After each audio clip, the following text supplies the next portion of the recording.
much do you think your life is worth? $1? $1,000? What makes one person worth more than another? Where do we draw the line?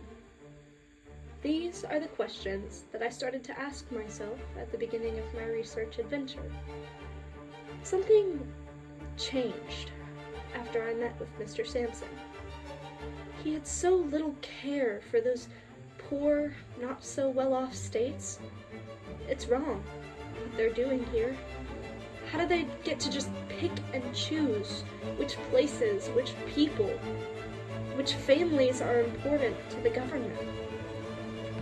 Here Mr. Sampson is, way up high as the forensics chief for the FBI, and he doesn't do a thing to stop this unruly oppression that we face every day down here. How many of our people have to die before we start to matter? All day, all night, those queries raced through my head. It irked me that I didn't have an answer. I had taken a step back from the Veal brothers for a while, so they weren't really in my mind. Then, something happened. One night, I dreamt that I went back in time, back to that very street Brandon died in. I saw as the cops stood idly by, doing nothing to save him. I watched Brian and Bradley beg the officers to call an ambulance or to stop the bleeding. I watched as anger filled them and they began to scream and demanded answers and help. Then, I saw them being carried away in the back of a squad car. I awoke in a sweat and knew that something had to be done. For every innocent man who died without an ounce of respect to him and his family, for every young man and woman sitting in an empty cell because of an empty arrest. Something had to change. However, completely destroying a powerful asset of the government is a lot easier said than done. So, I laced up my sneakers, grabbed my purse, and booked a plane to Quantico. Not really, but I surely had some plans. After my premonition, I set off to find an answer to my problems. One that, to this day, I still don't completely understand. Hold on. I know how that sounds. And yeah, maybe I could have procrastinated a little less on this paper, but I swear, you're gonna love this. So, I spoke with a friend of mine who works for a local news station.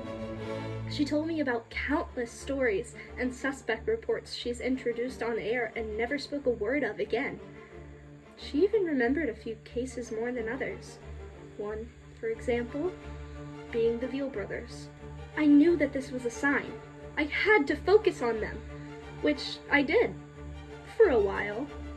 Then, I realized the possible danger in a 17-year-old girl investigating a gang-related violent murder by herself. Yeah, not my proudest moment. So, I decided to, yet again, take a step away from actually solving the murder. Instead, I focused on the nature of it and the cultural, social impact it had on the community. Then, a light bulb. This whole time, I'd been focused on the Veal brothers.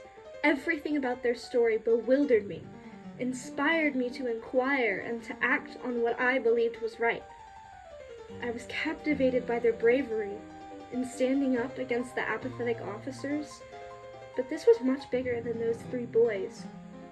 It was an entire population of people who were living under these officers and officials. These people don't even care about the lives that are lost each day.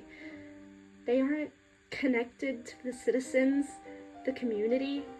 To them, it's just another day on the job. So, I ask again, officer, how much is my life worth? How much do we have to pay for you to start giving a damn?